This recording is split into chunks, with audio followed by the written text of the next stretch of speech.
That's her. That is her. Dude, Mike, it's a humongous tiger. Oh my God, dude. Here we got her. Oh my gosh. We got her. Holy cow. Look at Dorsey Hog. Dude! Welcome to the Musky Therapy Podcast. Please follow me this way. The doctor is ready to see you now.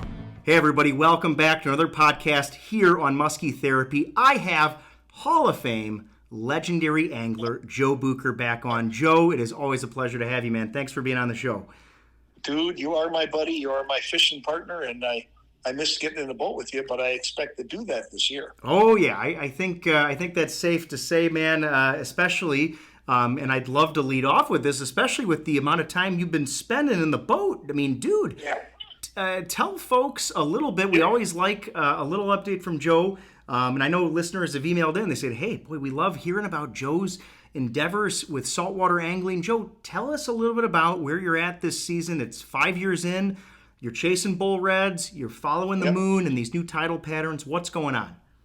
Well, I think viewers ought to also know that, you know, the back issue and the health issues I've had, I seem to have solved them. Woo. So I'm back to being, you know, kind of the boot daddy of old. That's kind of scary because you're pretty strong, tough dude. That puts us, you know, kind of back in the driver's seat, so to speak. And I got to be careful, but you know, because you can slip back. But right now, I'm doing really well, and so that puts me back, you know, in the hunt mode on these big fish. And you know what the winter thing does for anybody who's got the budget, the time. What the winter thing does, it really, you know, for us that, you know, love to hunt the big muskies, the winter thing tunes you up. You know, it keeps you, you know, when you're hunting these big fish. And, you know, the thing out here with these saltwater fish is big takes on a whole new meaning. Because, you know, the biggest muskies, think about this. This is pretty scary, my friends, when you think about this. The biggest muskies are still potentially bait. Wow. When it comes, what you got swimming around out here, you know, I see them. They're big bull sharks and stuff. And, you know, you got sharks. And sharks are the apex predator of the ocean. That's a scary thought. It is. And so, you know, when you're pulling in, well, for example, you're pulling in a redfish, you could have a shark or a dolphin rip it off your line. Hey, Joe, you'll get a kick out of this. In the words of Chief Brody, we're going to need a bigger boat. Exactly. And you and I have had a lot of fun with that particular, those old Jaws one-liners in previous episodes. But so, you know, I've got an obsession with hunting these big bull reds in particular. And what's so much fun about them is the challenge of taking what you know in freshwater, applying it to this saltwater. What I'm fishing down here, by the way, is a freshwater, brackish water, saltwater mix. So there's a 3-blend combination here. You got a lot of, where I fish, there's a lot of freshwater tributaries dumping into a bay, a large bay, it's almost like the size of Lake Winnebago. And that is a mix of fresh and salt water. So that's called brackish water. And that's where I spend, by the way, 90% of my time. And then that dumps into the Gulf of Mexico, which is full salt. And you know, you not only have weather and all the conditions that, you know, that you have to deal with that, and then the known conditions that we have written a lot about and talked a lot about in videos together, sunrise, sunset, moonrise, moonset. But you also have a real noticeable tidal influence. And the tides down here are a big thing, simply because you have to take this into consideration. This is one of the first things I had to learn on is that the spot you caught them in, you know, 2 days ago might be out of the water tomorrow morning. Yeah. You know, so it's kind of weird, you know. So yeah, if you get into a shallow water bite, especially these bull reds, sometimes I'm catching them, you know, over deep open water. The next time I'm catching them up in knee deep water, and you have to be aware of lots of things, and yet, you know, another big influence that you and I are aware of, especially on big water, is birds. Ooh, interesting. Birds. Yeah. When you see birds congregating and pounding the water in a spot in this environment more than anywhere else, we've seen that, in Lake of the Woods and whatnot too. These big waters, Lake St. Clair, the Great Lakes, you see these just this big flock of birds pounding the water. There's generally a school of something else underneath those birds and those bait fish. And you can hunt bull red schools just by following the birds. Well, and that is fascinating to talk about, because I think I'd like to discuss that with regard to muskies, as you and I are going to talk about just general, hunting instincts and hunting skills. But I mean, so you're fishing this very dynamic area. You're using your hunting instincts from whitetails and muskies. You're applying it to this brackish water system. But Joe, you can't divulge all your secrets, obviously. But you're catching. I mean, and I have, by the way, I've done some searching. I've looked at some local guide and Facebook pages. Joe, you're outdoing everybody on big bull reds. I mean, what are you doing, man? I mean, because at this point now, it's like every winter you're teasing us all with these giant, beautiful fish.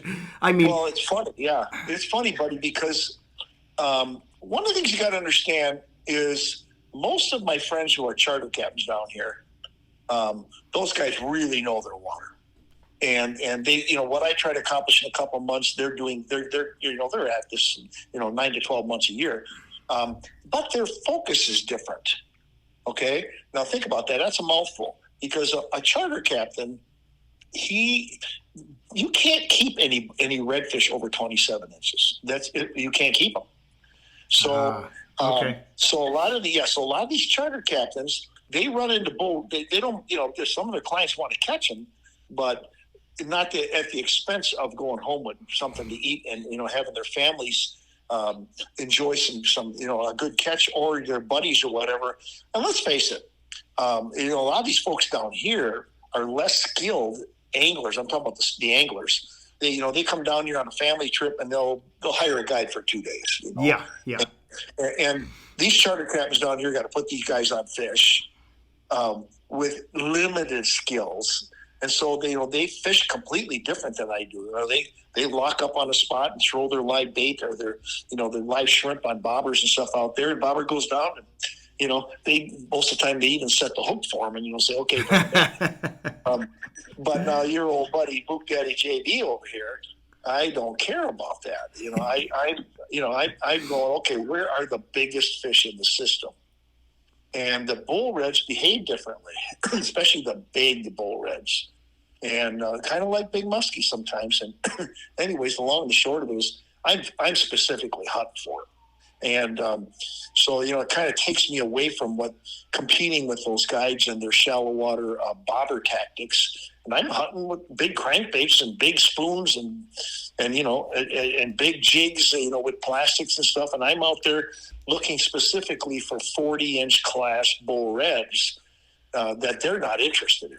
Now, Joe, here's a question for you, just to put this in my world here, so I understand. So, so if you and I are out musky fishing for a day, and things kind of have changed a little bit, but maybe not, in the sense that we consider, okay, let's blanket statement, every day on the water is a great day on the water. But from a competitive standpoint, or let's say from a fishing standpoint, over a long day on the water, if we come off the water with a good-sized muskie, just one fish, we're happy. Yeah. Does that rule still apply with regard to big trophy bull reds? If you just, is the same thing? Could you go a couple days without catching one? Yes. Same kind of idea? Yes, and at the same time, when you start finding them, you rarely catch one. You catch a couple or two or three, and then there are those days where your arms are sore. They literally wear you out, and you've caught 8, 10, 12 giant bull reds. Each one has fought for 20 to 45 minutes. Yeah, see, And that's nuts. Man. You get your tackle all re-rigged and you're back at it, and then there's another one, and then the battle goes.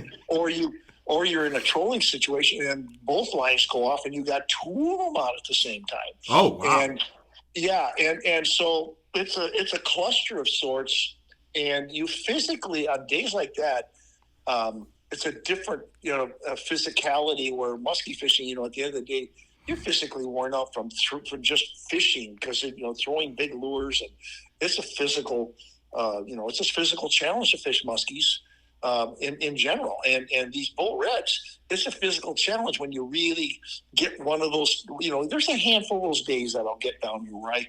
I'm on them all day long. And when I quit, it's like, and I have, Chaz, you'll find this hard to believe, but I've just driven away from it. It's like, I just can't do it anymore. Well, I was gonna ask you if you caught 3 and you're just done. You're like, you know what? I got my. I'm physically just like, wow. I just did 3 arm wrestles and. Wow.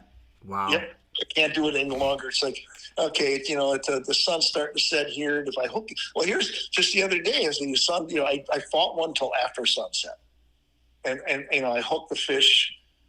35, 40 minutes before that, and you're just going all over this bay. And, what they do is they bulldog and then they take off like you hooked into, like you hooked into a truck that's just, you got your line hooked up to a truck and the light goes green and the truck just takes off. And then, you're not going to stop the truck. You got to get in your vehicle and go after the truck.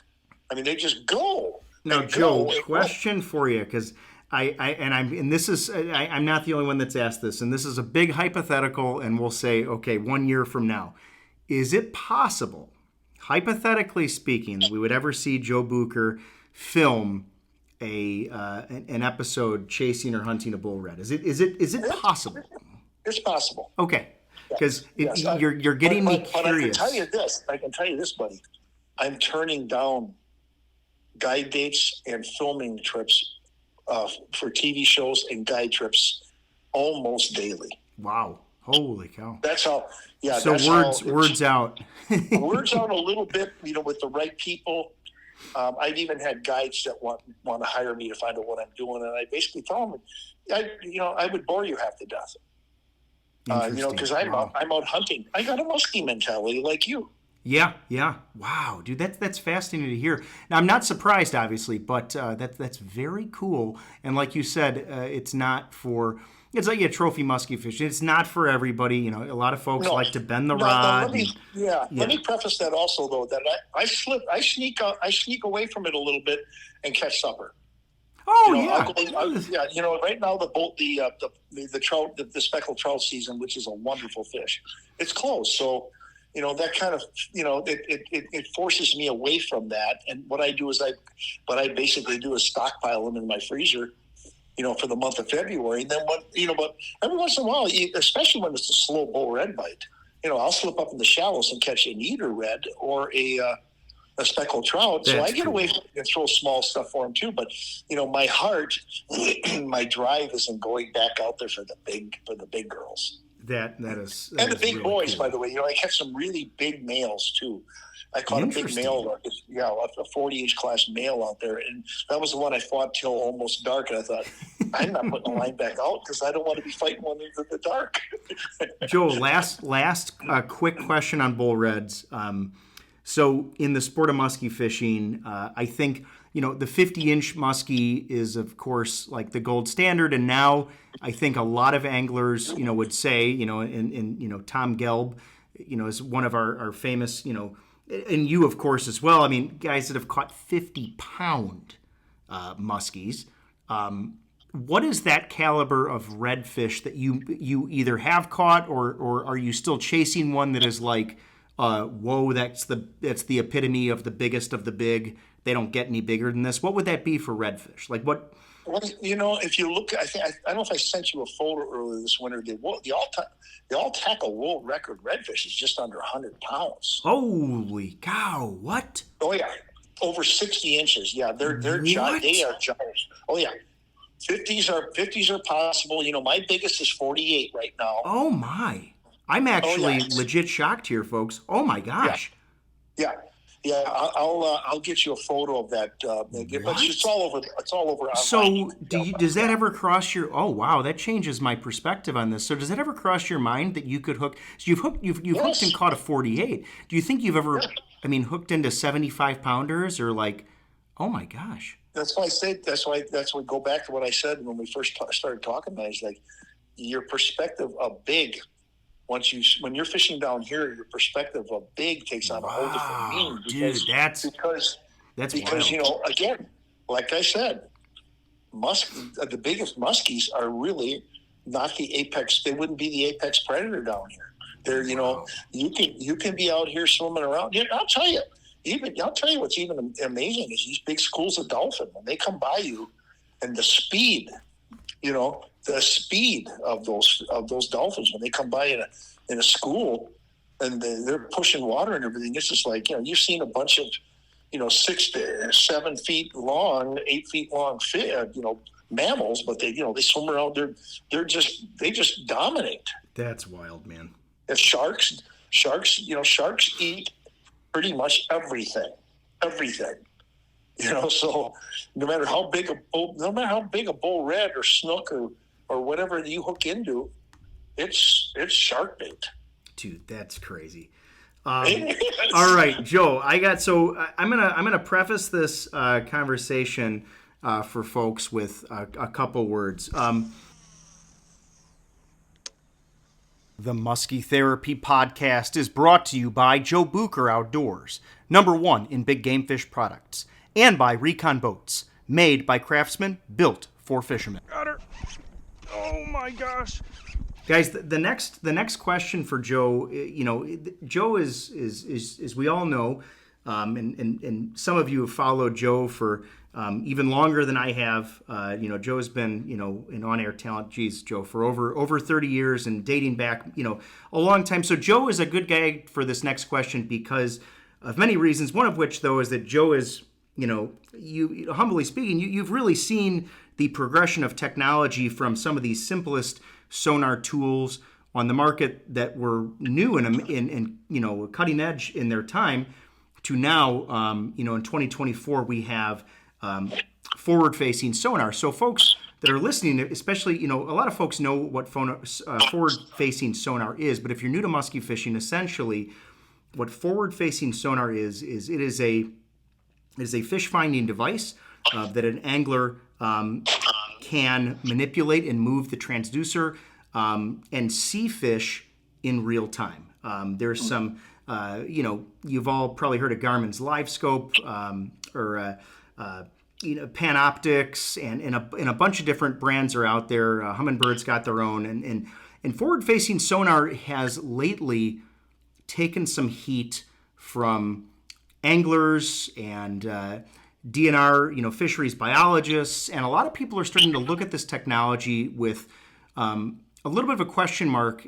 Is this the right direction? I mean, this is even, you know, tournaments have, you know, made new rules because of the emergence of this technology. So Joe, you know, just kind of opening it up, there's a lot of positives and there could be some potential negatives. Where do you stand with regard to this technology, you know, just in general? Well, you got to understand, you know, when you talk about my history in the sport, that I got into it when I first got into it. This will probably blow you away because when I first got into it, nobody had trolling motors on their boats. Wow. I mean, okay. Just pause a second and think about that. When my first day of guiding, you know, way back when my first day of guiding, I was the only guide out of like 22 or 23 guides that had a trolling motor on his boat. So, you know, a lot of guys were rowing. Some of these guys had flasher units, some of them didn't. And when I first started guiding, you know, our flasher unit, we had a flasher unit, a green box with a great big 6-volt battery that you had to change out, you know, once a day, once every 2 days. And, you know, if you didn't have a guide trip, you couldn't afford to buy another one. Sometimes you went fishing without power for your flasher unit. So it, So these weren't rechargeable back then. These, I guess in my mind, I'm thinking, oh, you'll just recharge it. There are no rechargeable batteries. No, big lantern. Those great big lantern full batteries. That's what you put in that green box to operate it. Wow! So that even changes my perspective on that even more. Oh yeah. So I've seen it all. I've seen the whole thing from the beginning of. Think about the technology. Not only in sonar units, but in trolling motors. Now your trolling motor talks to your sonar. And now it's got GPS and it's got all these other features and it's spot lock and everything. And people are putting, of course, live scopes on the front, even on their trolling motors. So I've seen the whole technology thing. I've seen the same thing on the hunting side from longbows to recurves to crossbows. I remember when they weren't, hunters were real iffy about crossbows because of, the tradition of bow hunting. And when we first started bow hunting, by the way, for use of bow hunters, we couldn't hunt out of a tree stand. Really? Holy cow. Yeah, all the tree stands were homemade. And it wasn't a tree stand injury. That's how long I've been in the sport. So with that, I wanted to preface that so you can see that I've seen the whole thing. Now, technology in both the hunting and fishing arena has gotten to a point, and we have the same problem in hunting with cell phone trail cams. Same problem. You got live scope. You've got forward facing live scope style sonar units now that can essentially just be scanned back and forth. You locate. Let's forget about the muskies. This is a really questionable thing for some people because you can find suspended schools of crappies, for example, out in the middle of nowhere. You just keep turning left, right, boom, there they are.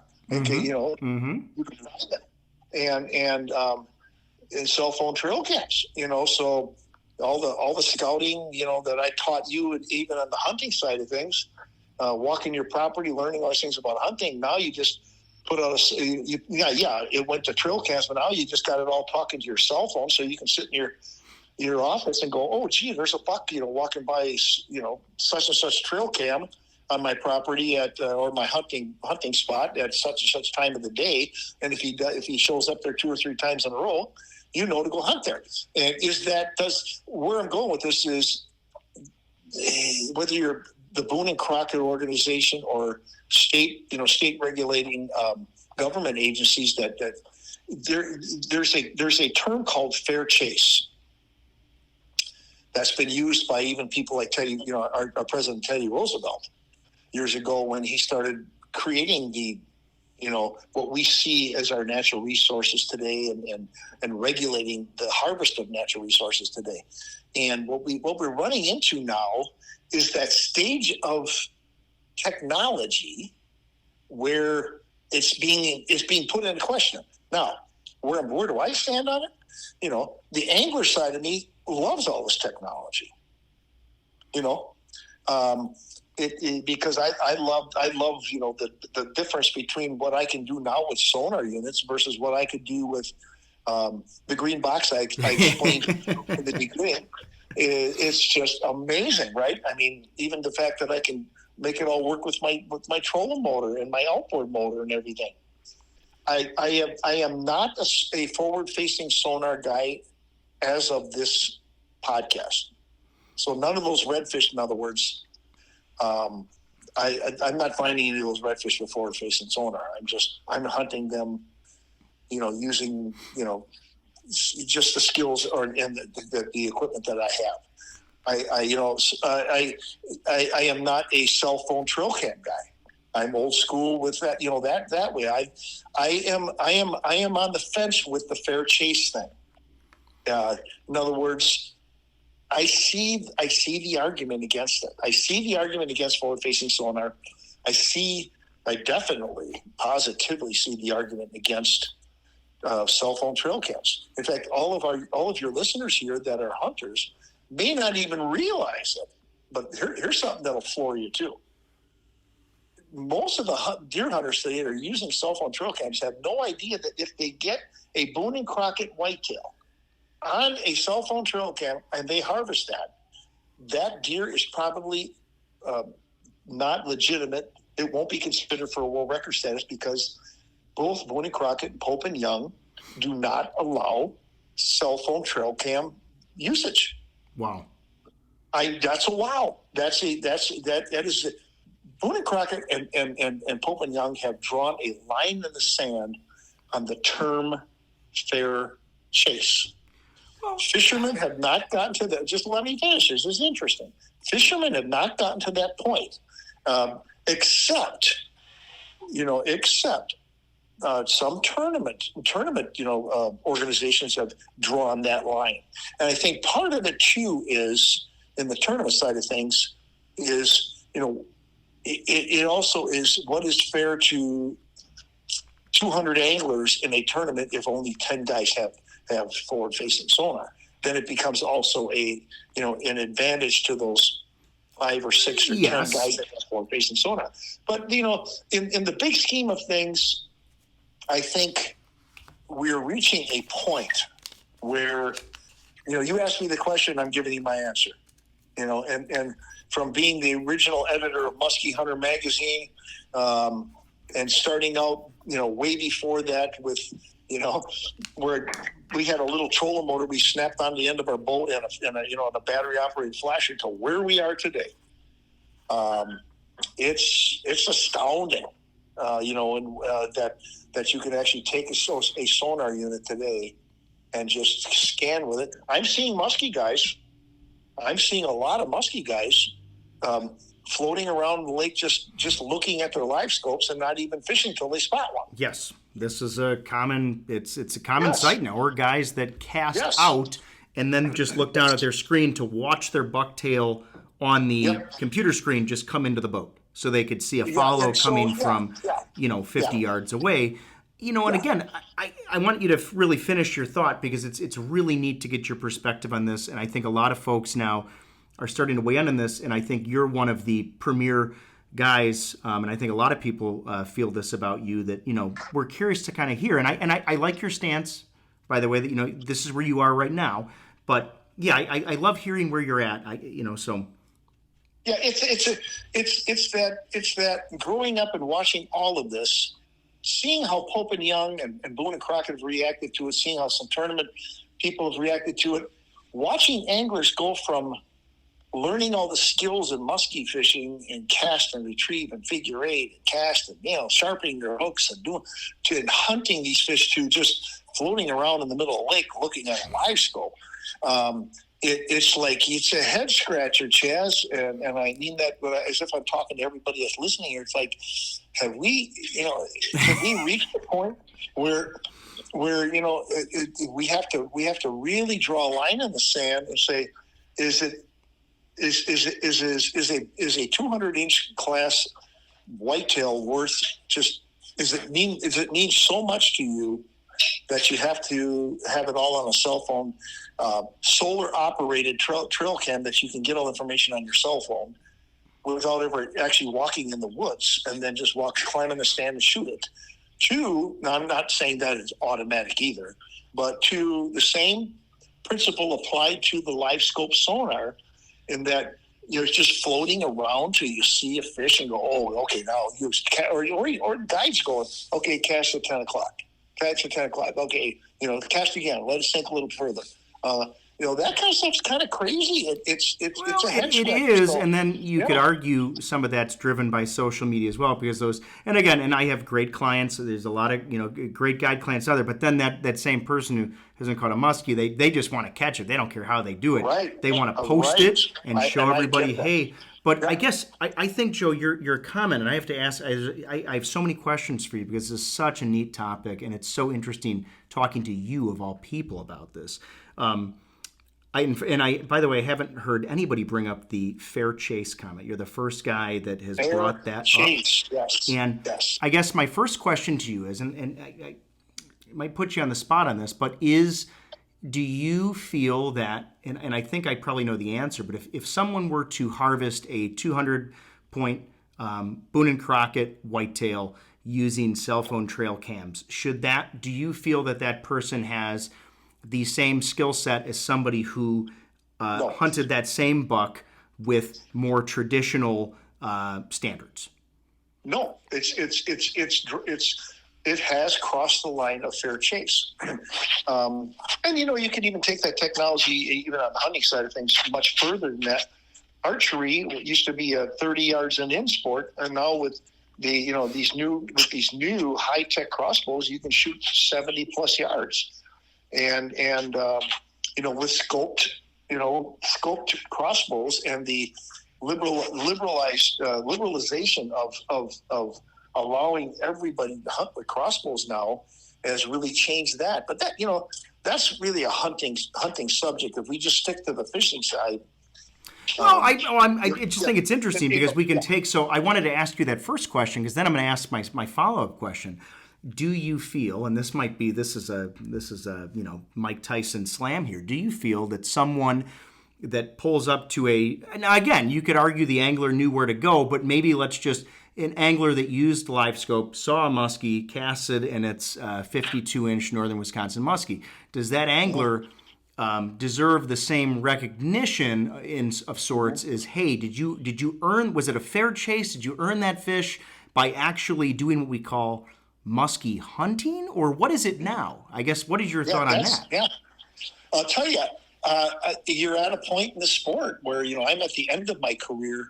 I look back on what's going on now, and I know I've talked to some of my friends who are older than me, and I won't even mention their names. They're like, "Oh, this is really bad. This is really, this is going to ruin, the entire tradition of muskie fishing." To people like me, they're going to have to. Yeah, this is almost an ethical question. I get the angler as well as the hunter goes, hey, if it's legal and they allow it, I'll do it. And I want that advantage over my competition, as well as the guide who makes that same argument. That it's filling the live well. It's whether it's a muskie or it's a school of crappies. I understand that. I understand that side of it too. But I think we're at a crossroads as outdoorsmen, as sportsmen. We're at a crossroads with this technology. It's where's it going from here? Well, and that's the scary part. Is this is in many ways the tip of the iceberg as far as in 10 years from now.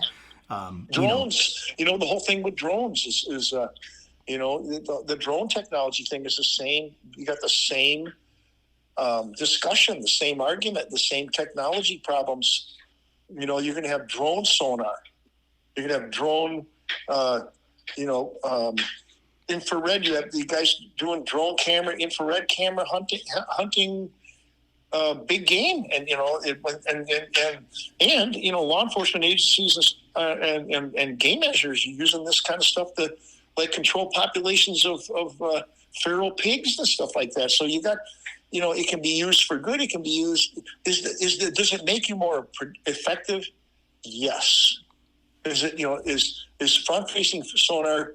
Does it solve the last frontier of suspended muskies, suspended fish? Yeah, it does. It solves the last frontier. Does that take away? Does it take away from all of the traditions that for 100 years? It's really been almost 100 years. So it's been about 75 years, really, that that we fished muskies a different way. So it may never be the same again, Jess. And I'm glad I grew up when I did and watched it grow the way I watched it grow and got to fish them the way I did, and it created a legend and a suspense to it. And a lore about the sport that was special. But at the same sense, I don't know what to say. There's part of me that puts a lump in my throat and goes, Jesus, never going to be the same.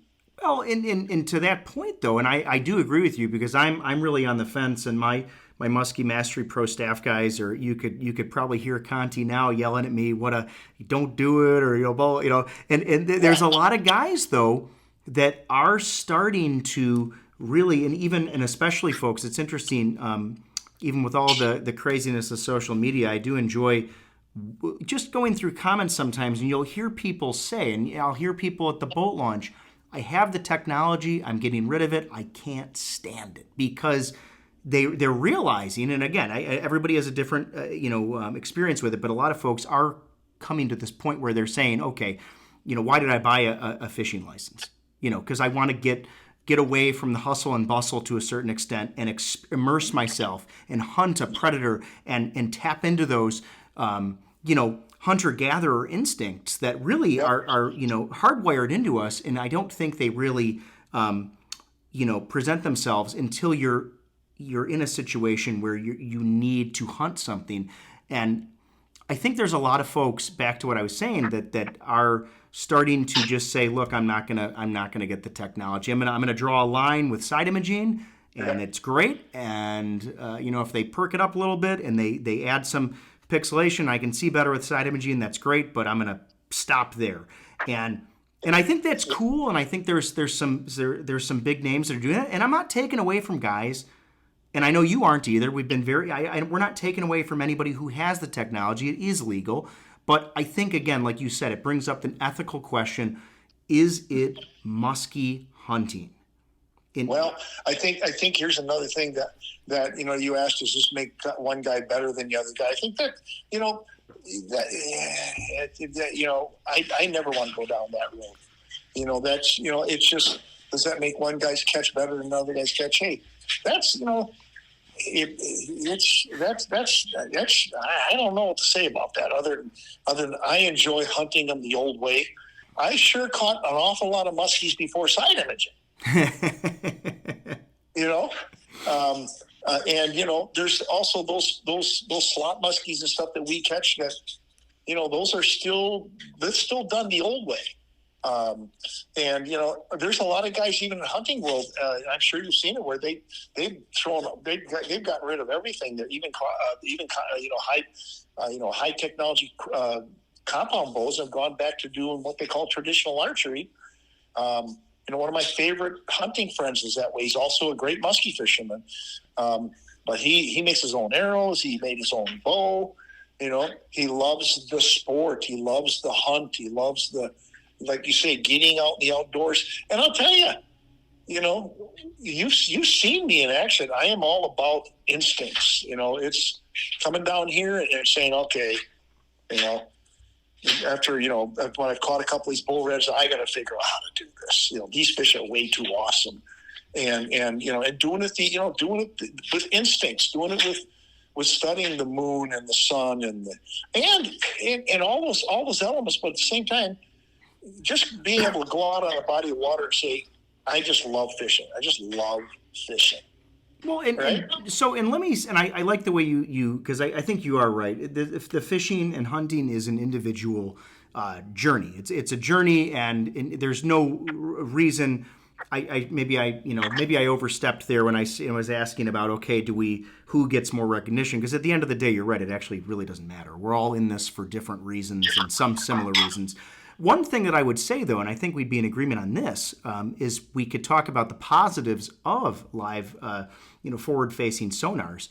I think we are living in a time now where, and as a teacher, I see this. There's no doubt about it, actually. I'm probably a good guy to voice my opinion on this, that the younger generation, younger children these days have probably gravitated less toward, hunting and fishing and more toward, video games and TikTok and Instagram and that kind of thing. So in one sense, you could also make the argument that, hey, this technology has the potential to make fishing more like something that these youngsters relate to, and it might get them into the sport, and it could change their life. It probably would. It could, and at the same time, when you get a youngster out and they just experience the raw excitement of the pull, the drug is the tug. So you've probably heard. Oh yeah. Is the tug of a fish on the end of your line is the drug, and even these bull reds, man, when you hook into one, You know, it's the strike of a muskie on a figure eight. You don't need, no matter what the technology is, your skills, when you get a muskie to strike on a figure eight, it requires some skill, right? And the rush, you will never forget it. And you want to have it happen again and again and again and again. And it's, that part of muskie fishing, I hope, even when I'm long gone, that somebody still does it that way.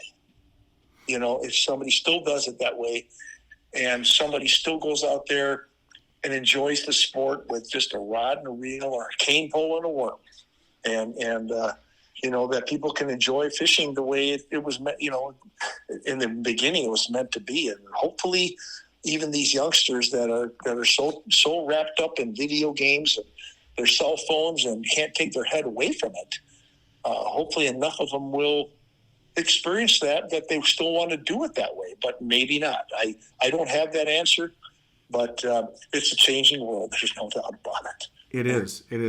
Well, Joe, I cannot thank you enough, for being on Musky Therapy. I definitely felt like, and there's more to talk about, and I think we can save that for another podcast down the road, which I'm super excited about.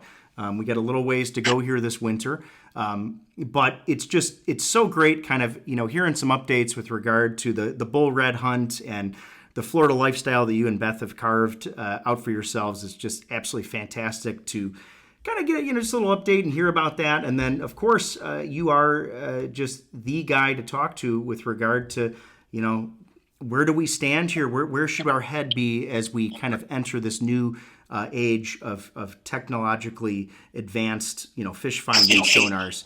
It's an interesting place to live. I think we're going to have folks on both sides of the argument. So, Joe, thanks again for being here and sharing your thoughts, man. We can't thank you enough. My pleasure. Great talking with you, dude. Awesome. Well, Joe, we will look forward to having you on Musky Therapy soon. Take care, man, and thanks again. All the best to you, buddy.